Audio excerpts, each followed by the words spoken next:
Ya, como habíamos dicho anteriormente, uno de los fenómenos de las curvas interesantes a entender es esta curva que se conoce como la curva de saturación de los materiales magnéticos, en que lo que podemos apreciar acá es el comportamiento entre lo que es la entrada, que se llama, déjame vamos a ver aquí esto,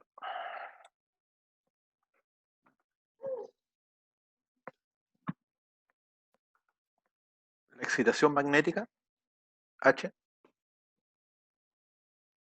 tenemos ahí la intensidad de campo magnético. La unidad de esta intensidad es corriente por número de vueltas. Esto amp significa amperes por vuelta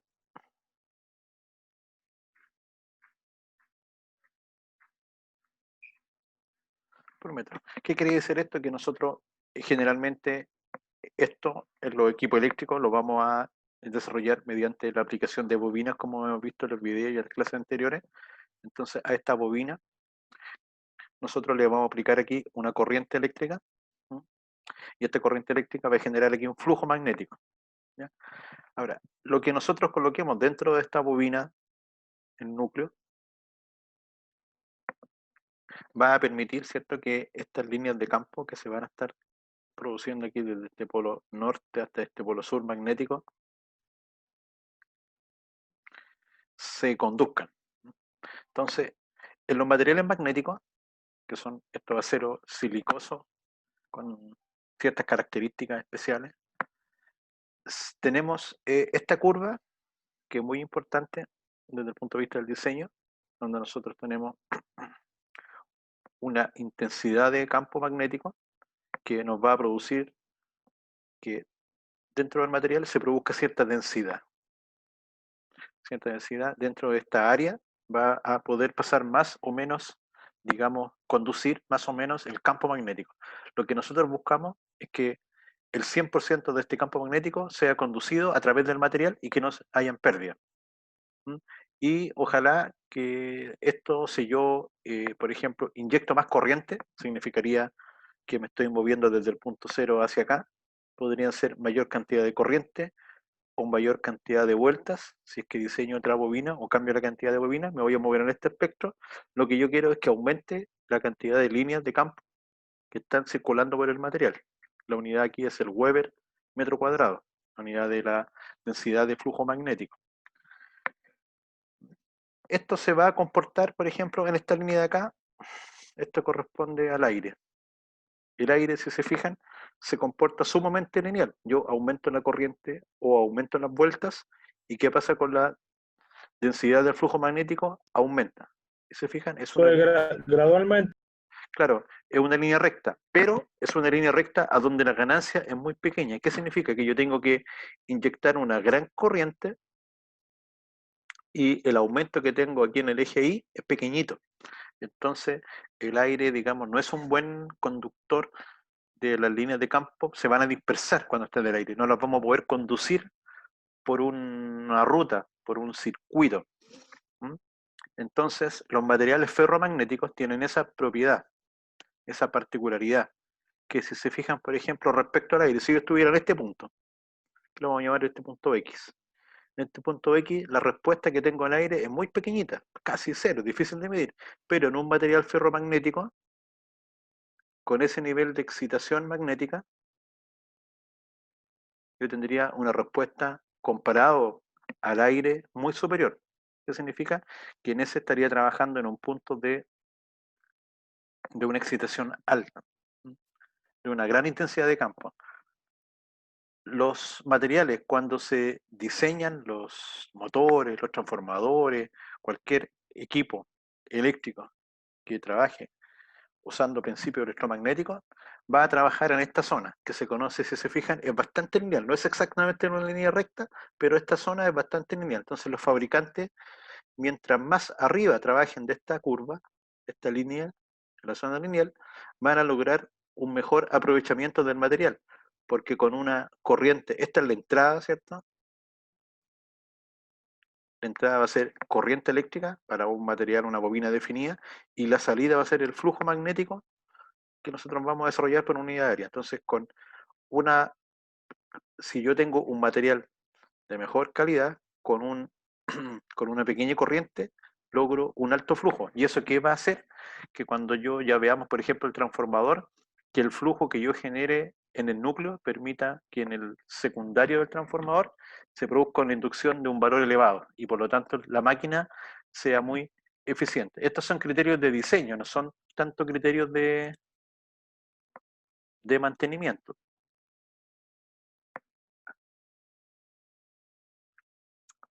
Ok, Felipe. Me está escribiendo algo por por el chat. ¿Ya? Entonces, es importante esto porque, o dicho de otra forma, yo podría, en una bobina cualquiera, ir aumentando la corriente, aumento la corriente, aumento la corriente, aumento la corriente, y voy a ir desplazándome cada vez más arriba dentro de esta curva. Pero llega un punto en que se produce aquí, se fijan, empieza a haber una inflexión, ya no es una línea recta, está empezando a saturarse, a achatarse la curva, y ya no se pierde la linealidad, no sigue expandiéndose o creciendo infinitamente. Llegando a este punto, se habla de, este es el punto de inflexión, que se conoce como el codo de saturación, y posteriormente, hacia acá, ya estamos hablando de una zona de saturación. ¿Qué significa, por ejemplo, eso desde el punto de vista de un equipo? Que si yo inyecto más corriente de la nominal de la que está diseñado, el flujo no sube en gran magnitud, el equipo no se hace más eficiente, sino que empieza a hacerse más ineficiente, aumentan las pérdidas por dispersión magnética, aumentan las pérdidas por efecto Joule, se produce más calor en el equipo, ¿ya? Y el equipo se hace altamente ineficiente. Y eso sí va a terminar por destruir y dañar un equipo. Entonces los fabricantes tampoco les conviene trabajar en esta zona, porque en esta zona están perdiendo material. Les va a convenir trabajar en esta zona y lo más cercano posible al codo de saturación, dejando un rango de sobrecarga. Entonces los equipos eléctricos en general están trabajando bastante al límite, trabajando en estos puntos, de tal forma que ante, por ejemplo, una sobrecorriente, rápidamente, desde el punto de vista magnético, van a pasar a una zona de saturación, una zona de altas pérdidas. Entonces con esto vamos a dejar sentados algunos precedentes de que los equipos eléctricos, una de las variables a tener mayor consideración, van a ser la corriente. La corriente, ustedes saben, la unidad de medición son los amperes. O sea, esta curva es muy interesante y nos indica cómo se comporta un material en función de su intensidad de campo, la entrada de amperes generalmente, y la salida, que va a ser el flujo magnético que lo vamos a usar para producir inducción electromagnética en los motores, en los rotores, en los devanados de campo o en los devanados de los transformadores secundarios o terciarios. ¿Consultas? Proporcionando más amperes por vuelta, ¿cierto? En este caso estamos hablando del núcleo magnético, no de las bobinas. Estamos hablando Ah, del fierro que tiene, por ejemplo, el motor a donde están puestas las bobinas, o del fierro a donde están puestas las bobinas del transformador. Entonces, si usted, por una falla, por ejemplo, aumenta bruscamente en la corriente, esa corriente, más que transformarse en energía magnética en trabajo, se va a transformar en pérdida, en calor, y va a terminar, como usted dice, dañando el equipo. ok. tenemos Ya, perfecto. otra, tenemos otra pérdida importante, pero la otra pérdida de corriente se da en el conductor. Esto es en el circuito magnético, por eso estamos hablando es como equivalente al conductor eléctrico, pero en vez de nosotros aquí conducir electricidad dentro del conductor, lo que nosotros hacemos con este conductor, generamos el campo magnético, y este campo magnético lo transmitimos a otra bobina y ahí retiramos esa energía. Entonces, esa transmisión de energía magnética es la que estamos analizando en este momento. Y los fabricantes, de hecho, en el laboratorio, en la universidad, nosotros podemos ver esto, podemos ver un transformador o un equipo de 1970, a donde los materiales que estaban fabricados trabajaban con una curva de saturación que era, voy a borrar que ya hay muchas cosas aquí, por ejemplo, era una curva así. Entonces, un equipo que mide aproximadamente, no sé, un metro cúbico, un metro por un metro por un metro, tenía una potencia de 150.000 volt ampere, 150 kVA. Eran porque Eran trabaja menos eficientes. justamente en volumen, en volumétrico. Ahora, después, este es un equipo de 1970. Entonces, en el año 2010 compramos otro equipo nuevo, ya venía con otra calidad de acero magnético, la evolución de los materiales de ingeniería fue bastante fuerte y básicamente en 1,2 metros cúbicos teníamos ya una potencia disponible de 500 volamperes. Había aumentado fuertemente la potencia, lo que por un lado, si lo pensamos desde el punto de vista del fabricante, es muy bueno porque gasta mucho menos material para desarrollar mucho más trabajo, o el mismo material para desarrollar mucho más trabajo. Del punto de vista del mantenedor, del usuario de la máquina, tiene que conocer que esta máquina está trabajando con los materiales más al límite. Por lo tanto, hay que tener un mayor cuidado respecto de las condiciones de operación y mantenimiento, la corriente, la temperatura, etcétera. Hay que llevarlo más controlado. A lo mejor el otro equipo, que era menos eficiente, tenía algunas características positivas desde el punto de vista de mantenimiento, versus el otro, que es más eficiente y tiene otras características positivas desde el punto de vista del espacio, del costo. Hay un compromiso siempre entre lo que duren las cosas y cómo se fabrican los diseños. En los equipos eléctricos generalmente los diseños están llevados bastante al límite y hay que respetar fuertemente las indicaciones de uso del fabricante. Pero aquí nos estamos refiriendo al material del núcleo, al material ferromagnético. Posteriormente nos vamos a referir a los conductores, a los, digamos, a los alambres de cobre, a donde lo que tenemos ahí son efectos de pérdida por la resistencia.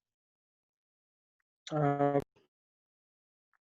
En la lámina siguiente vamos a explicar la diferencia respecto de la resistencia y lo que es la reluctancia.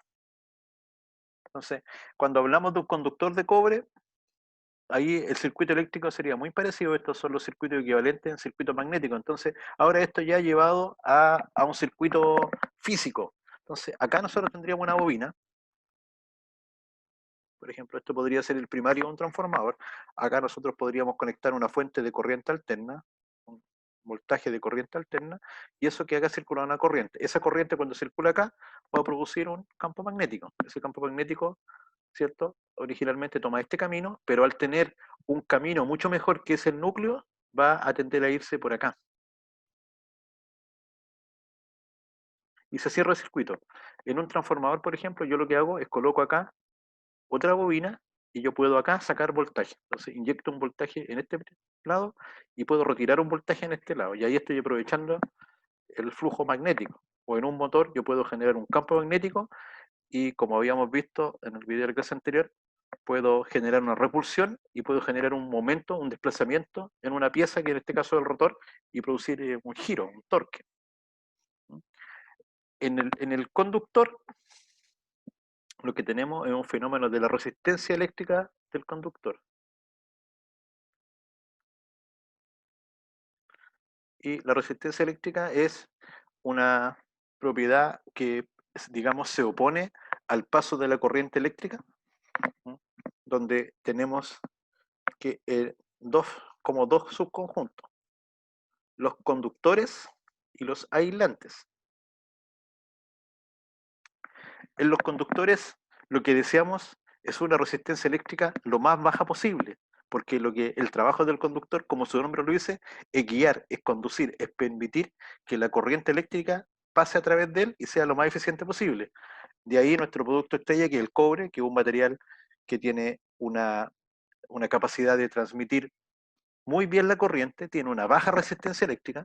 Fíjese, un conductor tiene una baja resistencia eléctrica, permite el paso de la corriente y mecánicamente es trabajable, se puede trefilar, se pueden hacer alambres, se pueden hacer placas, no tiene corrosión, o sea, no tiene oxidación, tiene una corrosión leve, entonces es un material que está, digamos, dentro de la tecnología, el material costo-beneficio más indicado para usarse como conductor. Así que, claro, los conductores, en el caso eléctrico, tienen que permitir pasar la energía a través de ellos y tener la menor resistencia eléctrica posible.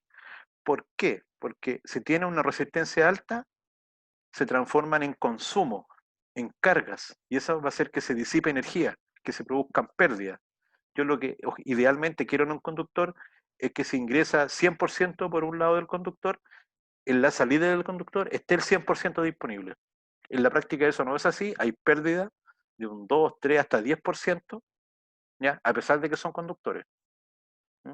Los otros materiales que los vamos a trabajar durante el curso fuertemente son los materiales aislantes, que es como lo antagónico del conductor. El material aislante tiene, como su nombre también lo indica, aislar, separar. ¿Y qué es lo que quiere separar?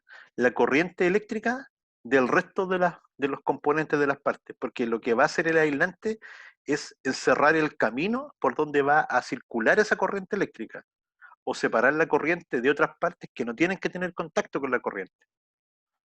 El aislante en un conductor, en el cable que estamos usando en los computadores y todo, el PVC, en la goma que ustedes encuentran y que está haciendo que el cobre no tenga contacto, por ejemplo, con nosotros, o con la madera, o con lo que esté ahí. En una máquina eléctrica los aislantes son variados, se usan barnices, se usa aceite, se usan silicona, se usan mica, se usa vidrio, se usa poliéster.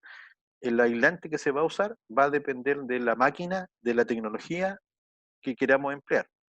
Pero básicamente el aislante tiene que evitar el paso de la corriente. Y para evitar el paso de la corriente es que va a tener una alta resistencia eléctrica. ¿Qué entendemos por alta? Entonces aquí podríamos hacer un poco la escala de magnitudes. En los conductores,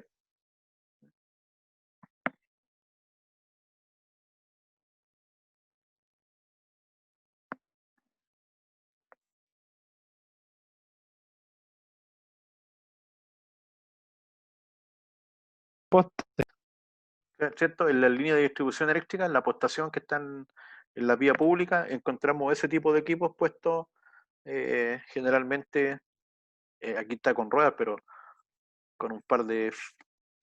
Y generalmente acá tienen un par de postes, y aquí tiene la línea de media tensión, que se llama MT, línea trifásica ahí. Por eso, si se fijan acá, tiene estos que se ven ahí café al fondo, son los conductores, teoría unido de esa forma. ¿Mm? Línea de media tensión, tensiones en Chile, 12.000, 13.200, 13.800 volts, en algunos casos 22.000, pero esas son las tensiones típicas. Y acá tenemos la salida, donde tenemos neutro, L1, L2 y L3. Y esto es baja tensión.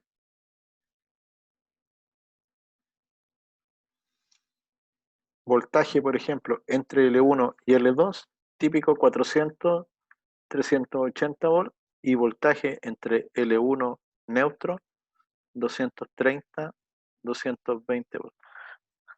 Entonces, eso, bueno, está desarrollado en el apunte, lo que son los grupos de conexión, cómo se calcula eso, pero este sería un transformador, en este caso, este transformador es un transformador que tiene aislamiento líquido.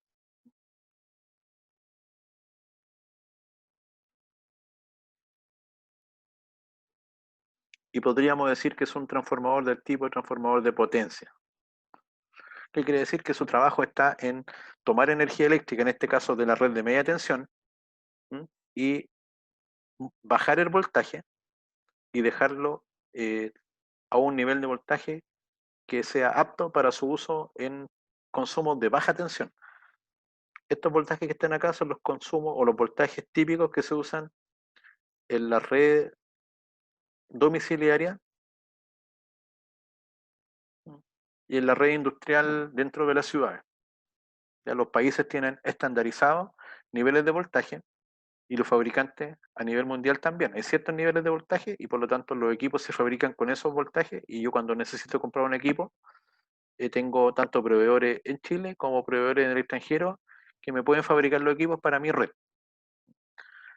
Pero si yo requiriese cualquier voltaje, también los fabricantes me pueden generar un voltaje especial para algunos equipos, por ejemplo, para algún horno de inducción, para alguna máquina en particular, yo podría requerir algún sistema con algún voltaje muy específico y eso también lo pueden desarrollar los fabricantes. Pero como les digo, el que está acá a la izquierda es un transformador típico de un sistema de distribución, donde se puede caracterizar como un transformador de potencia y se puede caracterizar como un transformador que tiene un aislamiento líquido.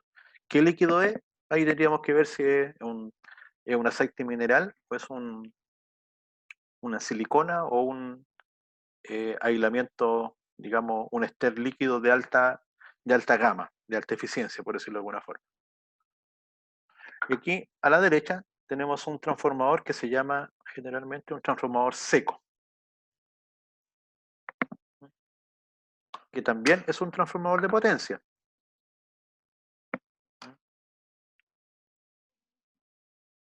Ambos de estos son de potencia. Vamos a ver que existen transformadores de potencia, así como también existen transformadores de señales, de baja potencia.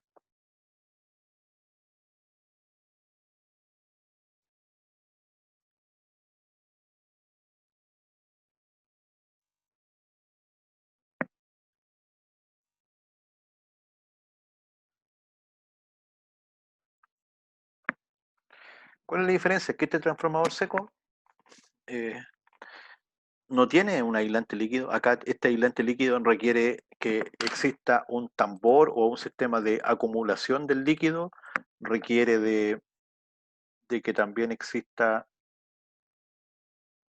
un sistema de almacenamiento, requiere de un sistema de refrigeración, requiere de un sistema de protección cuando cambia el volumen del aceite o aumenta la temperatura, etcétera, pero tiene otras propiedades. En cambio, este transformador seco se refiere a que su aislamiento es un sólido, es generalmente alguna resina de ingeniería. Aquí se ve rojo eso que comentaba usted. Y esta resina, dentro de acá está la bobina, por decirlo de alguna forma. La bobina de baja tensión, la bobina de alta tensión, ¿ya? Dentro está el núcleo, y estas piezas que se ven acá son las piezas que están cerrando y conformando el núcleo magnético. Aquí cada una de estas son las piernas del transformador. Se fija, tenemos tres piernas. Un transformador de tipo trifásico. De cada una de estas piernas corresponde a una fase de un sistema eléctrico. Uso transformador seco tiene como ventaja el que al no tener un líquido generalmente, por ejemplo, soporta mucho más temperatura. Eh, Hay sistemas sólidos que cuando se produce, por ejemplo, un alto consumo, acá se puede producir una explosión, pues este puede explotar. Este no, este se va a fundir. Dígame, Profesor, ¿sí? generalmente están asociados también a las instalaciones, por ejemplo, en subterráneos, cosas así, ¿no es cierto? Por el tema de Claro, la gasificación. justamente, el transformador seco se usa mucho en lo que son ambientes confinados, subterráneos, azoteas, dentro de edificios, en lugares en que si se produce, por ejemplo, una emanación o salen gases o podría explotar, es una bomba. Esto es una bomba que va a saltar y va a destruir todo. En cambio, un transformador de este tipo, del tipo seco, es mucho menos susceptible a ese tipo de problemas.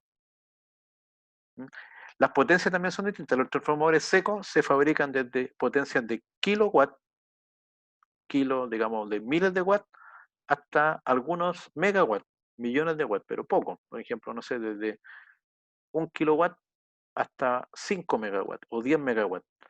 Pero los transformadores de potencia en líquido se pueden transformar desde 1 kilowatt hasta potencias de 500 megawatts.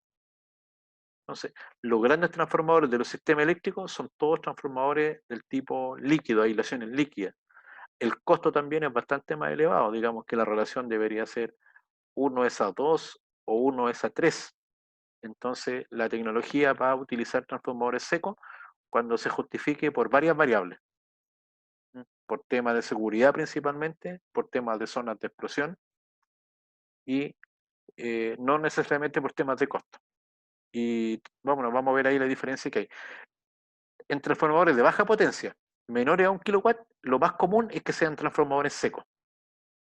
Estos son de potencia, pero si hablamos de baja potencia, la mayoría de los transformadores van a ser transformadores secos, pero no con este diseño, sino que con un diseño mucho más simple que el que nosotros podríamos encontrar en lo que son antiguamente electrodomésticos o equipos dentro de nuestras casas. Podríamos encontrar transformadores y ahí es una especie de transformador seco porque no lleva un aislante líquido, no se justifica, porque las pérdidas o la disipación de potencia es tan pequeñita que no tiene que hacerse cargo de mucho calor.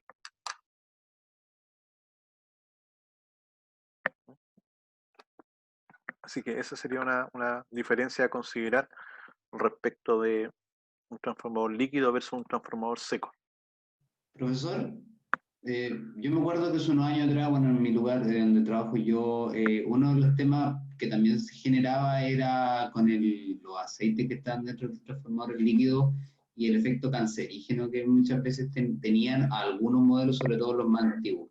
Yo no sé si Claro, eso cambió en la actualidad o sigue siendo así. esos eran los aceites que tenían contenidos de PCB, clorofluorocarbono. Claro, Sí, sí, eso mismo. están prohibidos allá hace bastante tiempo, lo cual no quiere decir que tal vez se pueda encontrar algún transformador instalado existente en alguna planta que presente ese problema. Se podría dar. ¿Mm? Pero claro, eso De hecho, por eso lo cambiamos nosotros, justamente. Uno de los temas era por eso, el otro era por la explosión. sí, claro, este tipo de equipos son relativamente delicados, entonces ambientalmente no se permite su comercialización. Se pueden instalar en algunos con permisos especiales y en algunos equipos muy particulares, porque hay un aislante que líquido con PCB que es muy bueno, que es un cloro especial que se utiliza, pero claro, altamente contaminante, cancerígeno, y si existe algún equipo instalado, por ejemplo en centrales nucleares, por la complejidad de su reemplazo, se ha permitido que sigan operando, pero con todas las medidas de contingencia y de contención.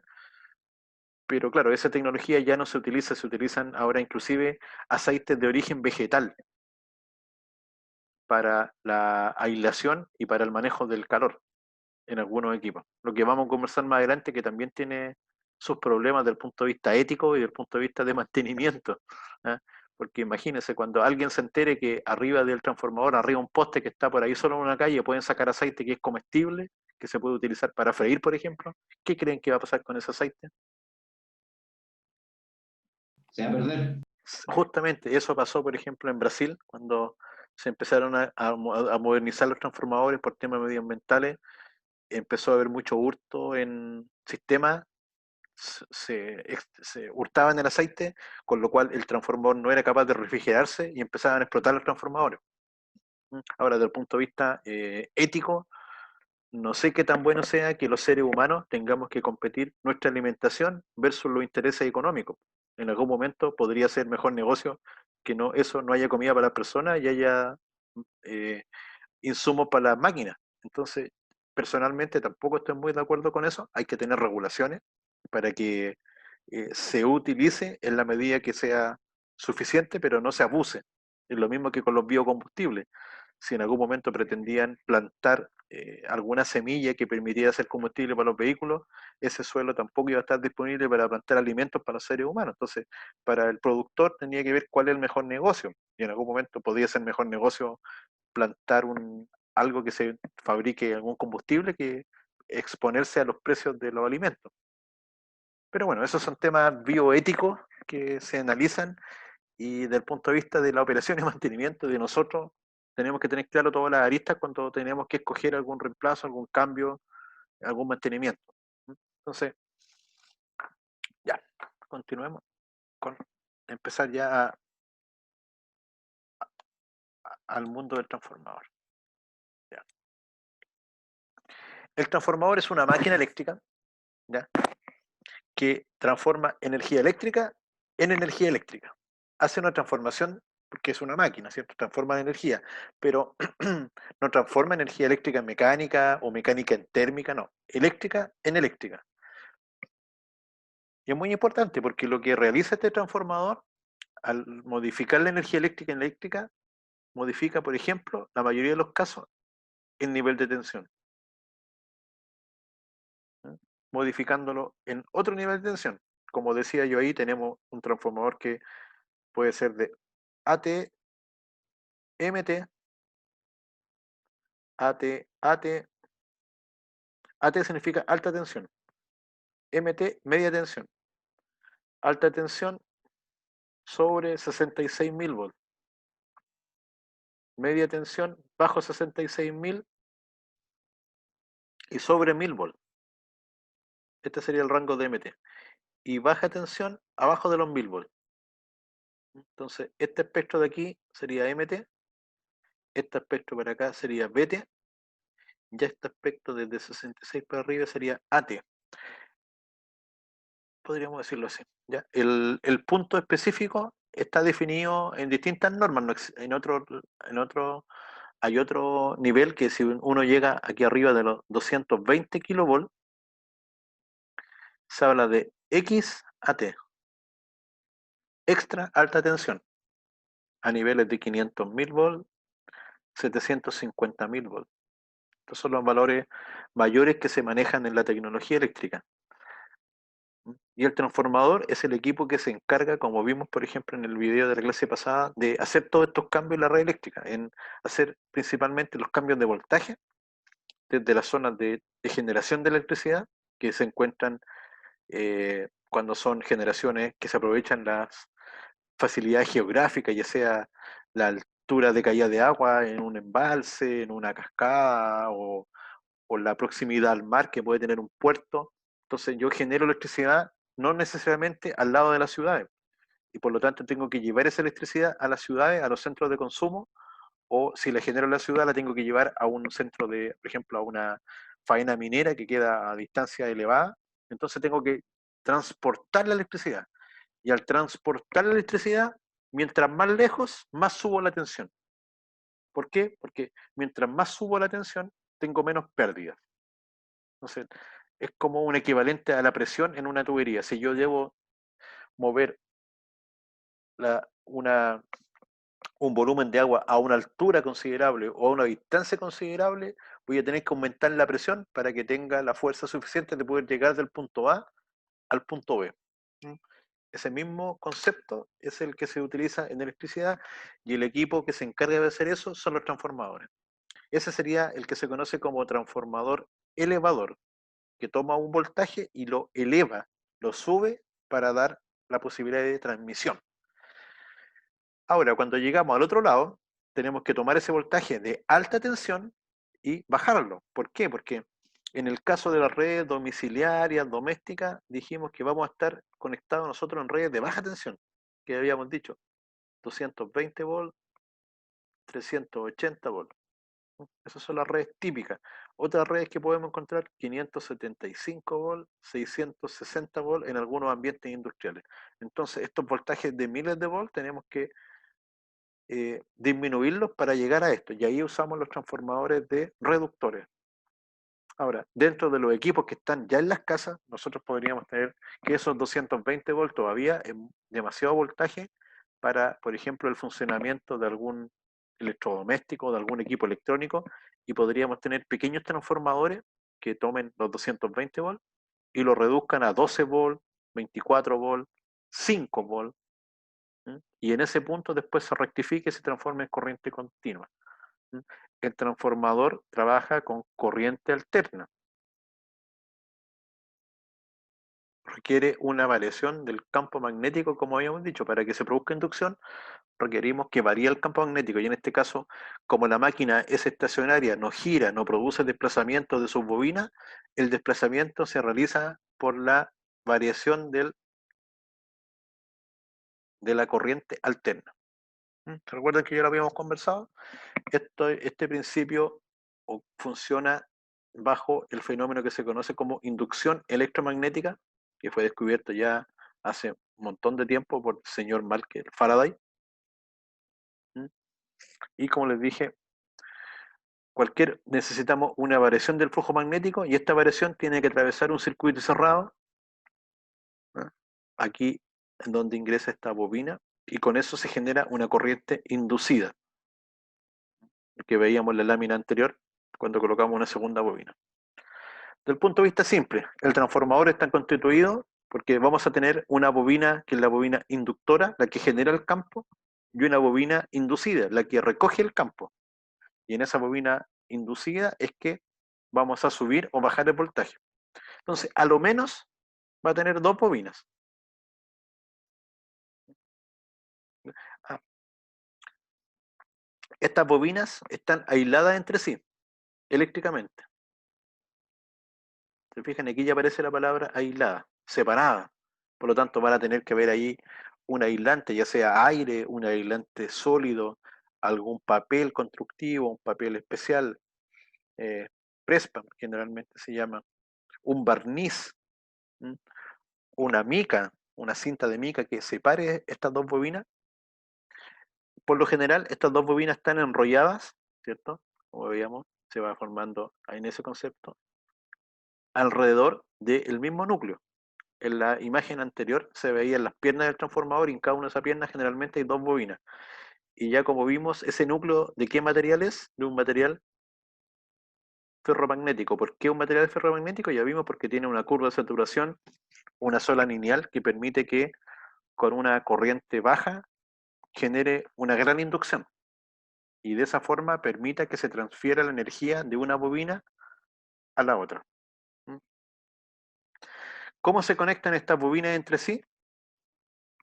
Estas bobinas se conectan a través de un flujo magnético común. O sea, no es como un conductor que yo tomo un cable, hago una unión y saco el cable. No, aquí va a haber una bobina, esta va a generar un flujo magnético y acá va a estar la otra bobina. Pero entre ellas no va a haber circulación de corriente. Lo que va a haber va a ser un flujo magnético común. El flujo magnético de acá dijimos que ¿quién lo va a guiar? El núcleo. Entonces cuando circule el flujo por acá en esta bobina va a producir un voltaje inducido. De ahí la importancia del núcleo. ¿Se fijan? El núcleo pasa a ser acá el equivalente a un conductor. El flujo permite enlazar las dos bobinas, permite comunicarlas para que se produzca el fenómeno de inducción. Siguiente.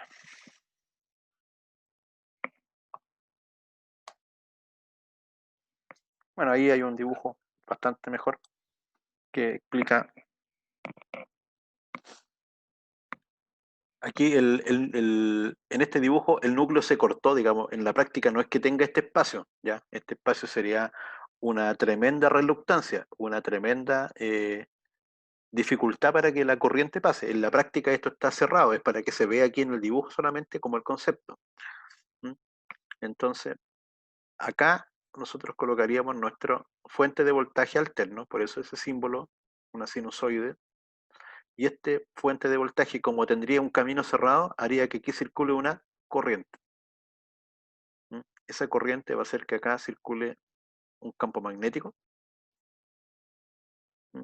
Que haya una densidad de campo a través del material, va a ir cambiándose porque es como corriente en un sentido, en el otro sentido, y esa variación va a ver que acá el campo magnético está variando y produce en este lado un voltaje inducido. O sea, aquí tenemos el voltaje de la red, de la alimentación y el voltaje que está en la salida. Que si nosotros acá conectamos una carga y cerramos el circuito, vamos a producir que circule una corriente. Pero si acá esta carga estuviese abierta, el interruptor estuviese abierto, aquí la corriente sería igual a cero, pero tendríamos un voltaje, ¿cierto? Porque no habría circulación de corriente. Este es el funcionamiento, digamos, básico o el ciclo básico de cómo opera un transformador, ¿ya? Aprovechando este principio de inducción magnética. ¿Alguna consulta?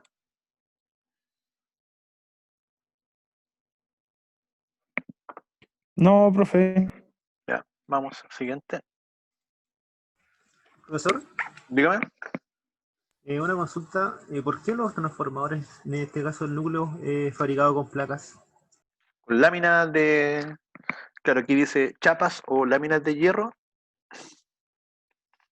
es porque lo que se busca digamos, si yo hiciera un corte de ahí, vería que esto está hecho por varias láminas. Estas láminas, que tienen un espesor, no sé, de 1 milímetro, 0,8 milímetros, también llevan un aislante.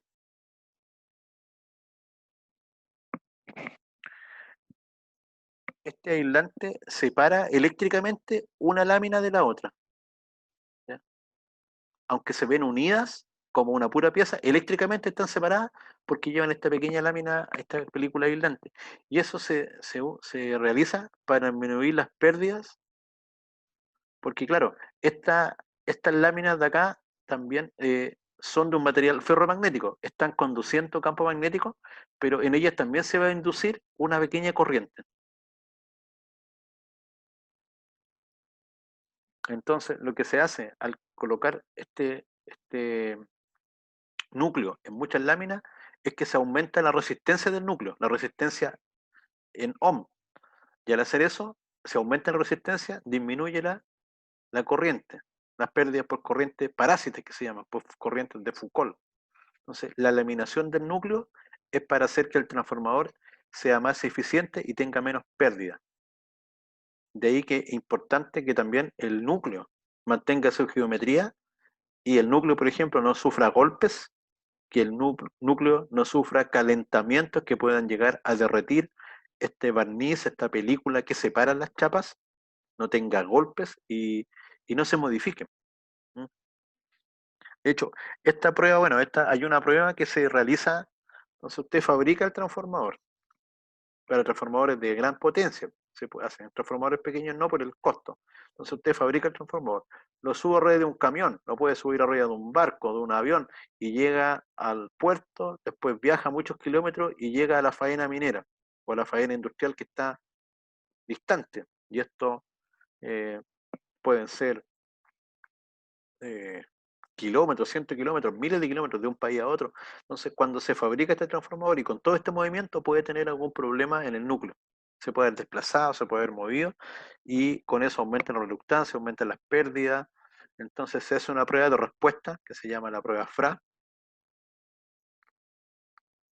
Frequency Absorption Response, que evalúa cómo se comporta el núcleo cuando se fabrica y genera ciertas respuestas, unas formas de onda. Es como que yo al transformador le genero una señal y el transformador responde con una señal. Y esa señal después la vuelvo a hacer cuando llegó a terreno, cuando está montado. Y esas dos señales deben ser exactamente iguales, porque esas señales van a responder solamente a la geometría del núcleo. Es decir, el núcleo no sufrió ninguna deformación, el transformador se puede decir que durante todo su trayecto no tuvo ningún evento importante que lo vaya a deformar y por lo tanto está en buenas condiciones desde ese punto de vista. Como lo había comentado, en el caso de los transformadores, sobre todo mientras más potencia, el transformador es más importante. Hay transformadores que alimentan a una ciudad entera, a una industria completa, que si llegan a fallar pueden dejar, no sé, un tercio de la red de metro de Santiago fuera de servicio, media faena industrial, un edificio completo, una ciudad completa inclusive, o una zona, una ciudad. Entonces, ese tipo de transformadores son equipos de alta exigencia y que tienen muchas pruebas y muchos estudios para verificar que estén trabajando de la manera adecuada y no estén dañados. Que sigan trabajando por muchos años de la misma forma.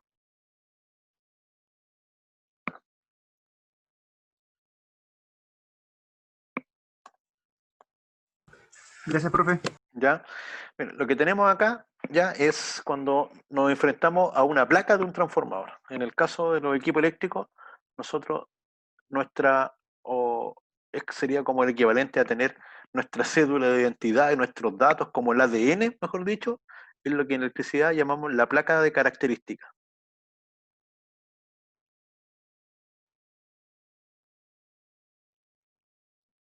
¿Y qué es lo que tenemos en la placa de características? La información más relevante que nos permite entender los voltajes, las corrientes, las potencias, el peso, el tamaño, datos que necesitamos para poder darle uso a este equipamiento.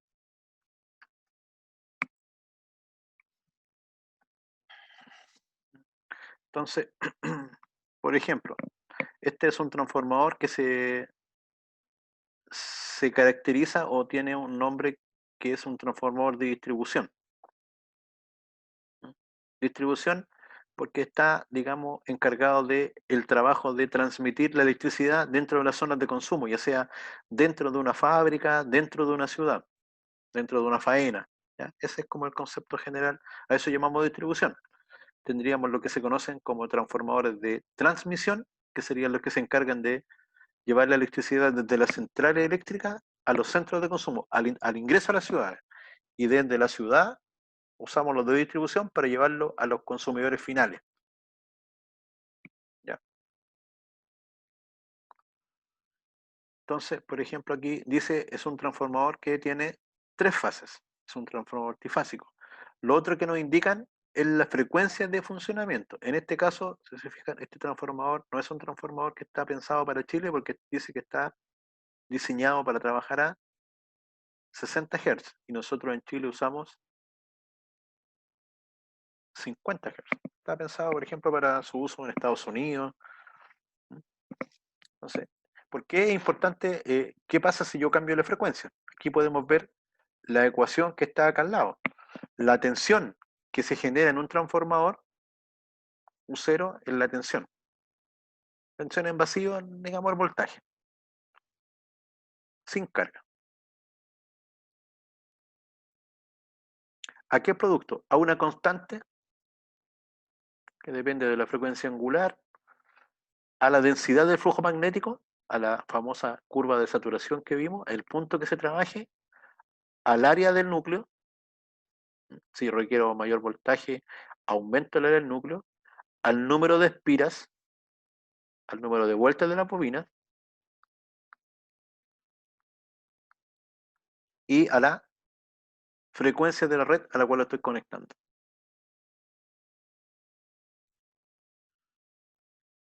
Entonces, claro, yo no puedo usar un transformador así ligeramente a una frecuencia distinta. ¿Qué pasaría si yo este transformador, en vez de usarlo a 60 Hz, que está diseñado, yo lo uso a 50 Hz?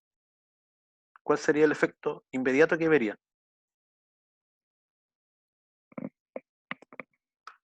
Disminución de la tensión de vacío. Justamente. Entonces, al disminuir la tensión de vacío, el transformador estaría entregando un voltaje menor que el que está diseñado. Porque este transformador, por ejemplo, dice que, se fijan ahí, habla de AT y aquí habla de BT. El lado de AT sería el lado de llegada, porque es de distribución. La distribución toma una tensión alta y la baja para llevar al centro de consumo. ¿Ah? Según la clasificación que nosotros vimos, si lo veo como sistema, se llama MT, pero en este caso hay un lado que es de mayor y menor, y al lado de mayor le llaman alta y al lado de menor le llaman baja tensión. Para poder ver la lámina mejor, lo voy a modificar esta PPT rápidamente aquí. Comparto de inmediato. Pero fue una pregunta. De inmediato. ¿Dónde me quedó el zoom? Se me escondió el zoom. Zoom. Dígame. ¿Por qué? La frecuencia en el transformador tiene ese fenómeno, que si modifico la frecuencia, modifico los voltajes. Pero en el caso de, por ejemplo, los motores, la velocidad de giro de los motores de corriente alterna depende de la frecuencia. Entonces, si usted trabaja a 60 Hz, la velocidad máxima del motor sería 60 Hz por 60 segundos, serían 3600 vueltas por minuto, que se llaman revoluciones por minuto, menos el deslizamiento, la diferencia que hay, ese motor va a girar a 3300, a 3400 revoluciones por minuto. Si ese mismo motor yo lo conecto a 50 Hz, va a tener una menor tensión, va a tener una menor potencia y va a girar más lento. En vez de, porque serían 50 por 60, 3000. En el otro eran 60 por 60, 3600. Menos el deslizamiento, 2850, 2900 revoluciones. Entonces, también un aumento de frecuencia tiene que ver con las velocidades de las máquinas, tiene que ver con los circuitos magnéticos, tiene que ver también con el aumento de inductancia en las líneas. Las inductancias de las líneas, de los cables, también dependen de la frecuencia. Entonces, tiene que ver con bastantes parámetros. Y en la medida que yo aumento la frecuencia, los materiales magnéticos son mucho más complejos. Como le digo, existen equipos de 400 Hz para motores, por ejemplo, creo que se usa en industria de aviones o industria submarinos, ¿ya? Y inclusive existen motores de alta frecuencia de 2 kHz, 1 kHz, 1000 Hz, 2000 Hz, y se usan en lo que es la industria aeroespacial, lo que son las naves, digamos, las naves espaciales, a donde a esas frecuencias, por ejemplo, un motor que a 50 Hz puede pesar 100 kilos, a 2 kHz podría pesar 10 kilos, ocupar mucho menos volumen, ocupar menos material y pesar menos. Pero la complejidad de fabricación, el costo de materiales es mucho más que la diferencia de peso. Por lo que a lo mejor para un electrodoméstico que pese 1 kilo o que pese 500 gramos es irrelevante, pero para un objeto que se va a tener que colocar a 400 kilómetros de altura, que tiene que vencer la atmósfera, subir 1 kilo, no sé, son $10.000. Entonces ese kilo se paga con los viajes. En un avión lo mismo. Subir una máquina eléctrica que va a requerir cierto peso, y ese peso es consumo de combustible, hace que la tecnología, en ese caso, justifique el uso de esos materiales.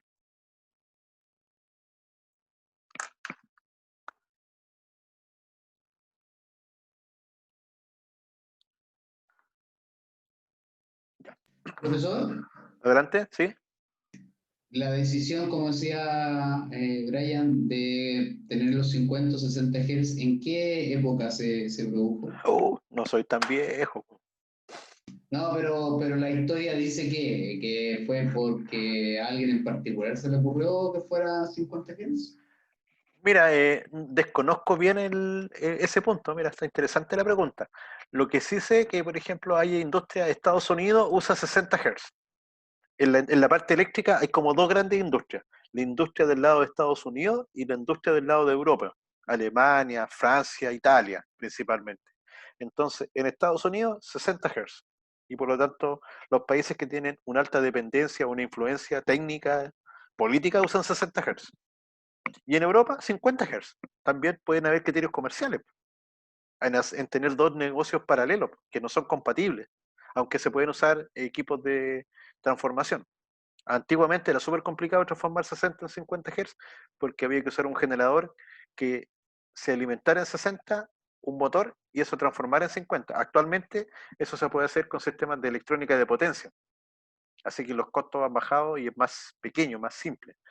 Pero también pueden haber criterios de ese punto de vista, criterios políticos, criterios comerciales. Usted sabe que todas estas cosas tienen más de una derivada. Sí, por eso le hacía la consulta, si había sido más por el plano técnico o por conveniencia del minuto, no sé, producto de algo en particular. Miren, yo creo que, opinión personal, yo creo que más la segunda. Yo creo que es un tema de ajuste. De hecho, en Chile se usa 50 Hz en todo el país, pero existen algunas faenas que trabajan en 60 Hz. Por ejemplo, hay una planta que está en minera en Codelco, en Teniente, que está en el sector de Coya. Ahí también hay una concentradora en Sewell, ahí cerca del pueblito de arriba de la mina, que eso está todo en 60 Hz. ¿Por qué? Porque esos equipos están de cuando Teniente era una empresa estadounidense, la Braden Copper Company, y en ese tiempo se implementaron procesos con tecnología 100% estadounidense, se armó todo y se instaló un generador de 60 Hz para alimentar esa faena. Y eso ha quedado así por los años porque ha funcionado relativamente bien y todavía es un activo que tiene muchos años de funcionamiento, así que no se ha cambiado eso. Y tienen ellos una planta convertidora para transformar los 50 Hz en 60 Hz y alimentar ese proceso. A pesar de las pérdidas que eso genera, porque hay pérdidas, un 8, un 10% de pérdidas de energía, pero los activos ahí siguen funcionando, entonces se utilizan. ¿Ya? Entonces, se puede dar eso. ¿Mm? En el caso de los electrodomésticos que usted usa, si usted ve, por ejemplo, el cargador del computador o cualquiera de los equipos de consumo domiciliario, usted va a ver que dice ahí 110, 220 volts, 50, 60 Hz. porque internamente trabaja con voltajes de 5, de 12, de 3,3 volt en corriente continua. Entonces lo que hace este adaptador en la primera etapa es reduce la tensión y lo transforma de corriente alterna, que es de frecuencia variable, a corriente continua, en que la frecuencia es cero y es constante. No hay cambios de frecuencia. Entonces, ese equipo está diseñado básicamente para trabajar en todo el mundo, por temas comerciales también, y se adaptó para las distintas redes que existen, ya sea 110 volts 50, 60 Hz o 220 volts 50 Hz, que son las redes más o menos típicas a nivel mundial. Ya, profesor, gracias. Ya. Entonces, siguiendo con esta placa de características, que es como el ADN de este equipo, tenemos datos como le indicaba, datos del voltaje. Aquí aparece otro concepto muy interesante, que se llama el concepto de valores nominales. Esto muchas veces lo pregunto en la prueba, ¿no? Que por ahí ya se nos acerca. Lentamente, pero se acerca. Yo sé que ya pasó el 18, pero damos vuelta a la hoja y vienen los compromisos. Entonces, el valor nominal. ¿Qué nos referimos en un equipo eléctrico cuando hablamos del valor nominal? El valor nominal sería el valor de diseño de un trabajo al 100%, o un valor de trabajo en el tiempo continuo. Entonces, cuando hablamos de voltaje nominal, significa que el equipo está capacitado para conectarse a ese voltaje y que tiene que conectarse a ese voltaje. Para que si usted lo usa en una red de 13.200 volts como voltaje nominal, en la bobina que está en el secundario, en la salida, va a obtener o 440 volts o 254 volts. También tenemos valores nominales de corriente, significa que el valor máximo de corriente que puede soportar este equipo es 80, no se alcanza a ver muy bien, pero dice 87,5 amperes.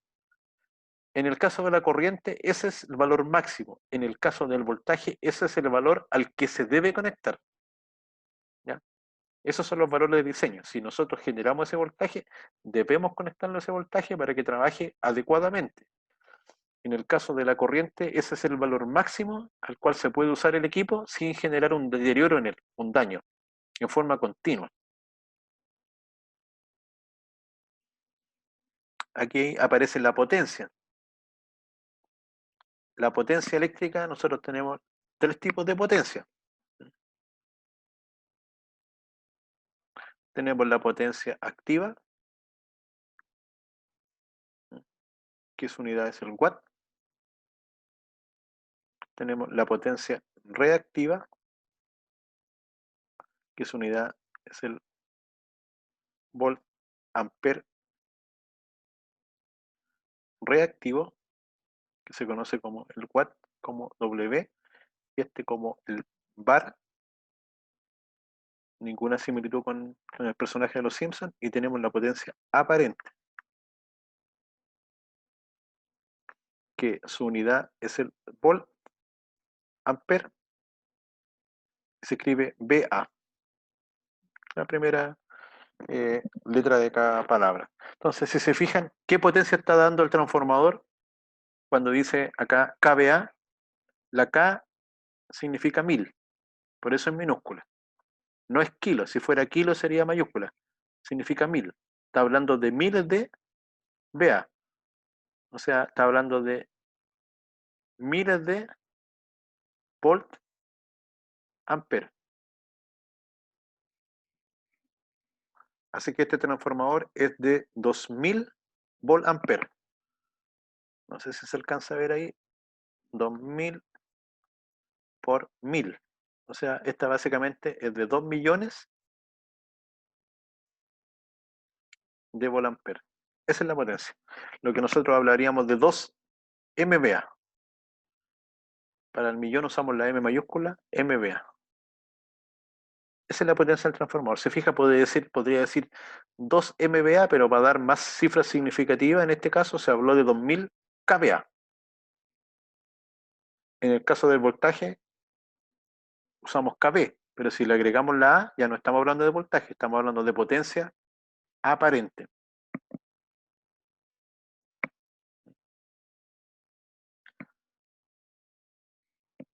La próxima clase les voy a tener que explicar todo lo que es referente a las potencias, así que les voy a dejar también en el aula para que lo vean antes de la clase, un video que voy a rescatar de internet, que por ahí lo tengo, que tiene que ver justamente con esto, las diferencias que hay entre la potencia activa, entre la potencia reactiva y entre la potencia aparente. Entonces les voy a subir un apunte que hice yo y unos videos de internet para que puedan ahí entender los conceptos de activa, reactiva, aparente. ¿Habían escuchado antes los conceptos de estas tres potencias?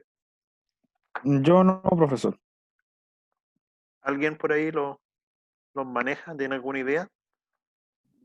Profesor, sí, las subestaciones que nosotros tenemos en la planta sí se manejan esos Ya. conceptos y Pero- en general aparecen, hay equipos digitales que nos van dando esos valores. Le puedo hacer dos analogías. Tengo la analogía con una carretera y tengo la analogía con un vaso cervecero. ¿Cuál analogía le hago para explicarle esto? Cerveza.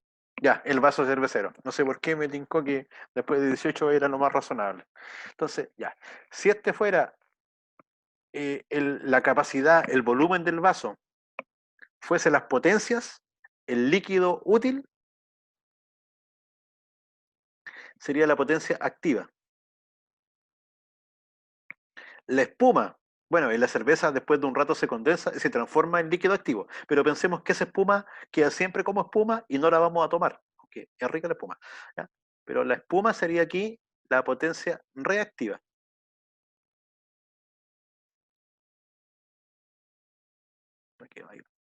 Y el volumen completo sería la potencia aparente. ¿Qué Me quedó significa? claro, profe. Significa que si usted ese vaso lo llena con mucho cuidado, podría ser que el tamaño completo del vaso sea exactamente igual a la potencia activa, que no se genera en espuma, y por lo tanto usted, al momento que sirve este líquido, que es uno de los más antiguos de la humanidad, que ha sido un éxito en todo el mundo, pueda deleitarse y refrescarse, y no tenga espuma. Por lo tanto, utiliza todo el volumen posible, en este caso en el trabajo, que el trabajo es beberse esa rica cerveza. Pero si usted realiza y lo sirve como se sirve, la cerveza se sirve con espuma en todo caso, pero usted lo sirve ahí y se genera espuma, eso al final queda ahí dando vueltas, no es ni chicha ni limonada, no se la va a poder tomar inmediatamente, entonces estaría, entre comillas, una capacidad posible de trabajo, no la estaría usando. ¿De qué depende? De que se utilice o no toda la capacidad, depende de cómo se sirva. En el caso de un transformador depende de lo que se conecte. Hay cargas que utilizan toda la potencia activa en aparente, por ejemplo la resistencia. La resistencia, un 100% de la energía que generan o que consumen, mejor dicho, es potencia activa. Pero en el caso de las bobinas tienen una parte que es potencia activa y tienen una parte que es potencia reactiva. La potencia reactiva va a estar asociada justamente a lo que son los campos de dos tipos, magnéticos, ¿cierto? Todo lo que tiene que ver con los flujos magnéticos y a lo que son campos eléctricos. Los campos eléctricos generalmente van a tener que ver con los condensadores y con grandes aislamientos. Lo vamos a conversar también más adelante y cómo se relacionan entre sí lo que son los campos magnéticos y los campos eléctricos. Pero eso sería el equivalente a un vaso de cerveza. En el caso de la autopista, lo voy a explicar también. Hagamos cuenta que tenemos una autopista de 3 pistas, lo que alguna vez debería ser Santiago-Viña del Mar. Y aquí tenemos Santiago, no, y voy a ser localista, Villa Alemana. Seguramente alguna vez vamos a tener una autopista de 3 pistas Villa Alemana, pero soñar no cuesta nada. Ya. Entonces, podríamos decir que la potencia activa sería un vehículo que, estando acá, viaje desde Villa Alemana y llegue a Santiago. Esos van a ser la potencia activa. Pero tenemos otro vehículo que hace este camino. Llega hasta a la entrada de Santiago y acá se devuelve. Y está todo el rato realizando esto. Viaja, vuelve, viaja, vuelve, viaja, vuelve. Y no nunca termina el trabajo, sino que está fluyendo dentro del camino, ocupando un carril, y ese carril no permite que el resto realice el trabajo. Y acá la potencia activa serían los vehículos que efectivamente realizan el trayecto desde el punto A hasta el punto B. La potencia reactiva serían estos vehículos extraños que se llevan para arriba y para abajo. Pensemos que es un vehículo de emergencia, que hay un control policial, algo ahí está usando la autopista, pero no permite el flujo continuo. Y la potencia aparente sería la capacidad de transporte que tenga si es que todas las pistas se usaran para llegar desde el punto A hasta el punto B. Así que ahí tenemos una explicación con un par de analogías para entender estos conceptos que son bastante más complejos y que requieren un estudio bastante más profundo, pero eso nos vamos a complementar con un apuntecito y con un par de videos, porque tenemos que manejar los conceptos para entenderlo cómo se aplican en los equipos eléctricos. Ya muchachos, por hoy estoy pausando.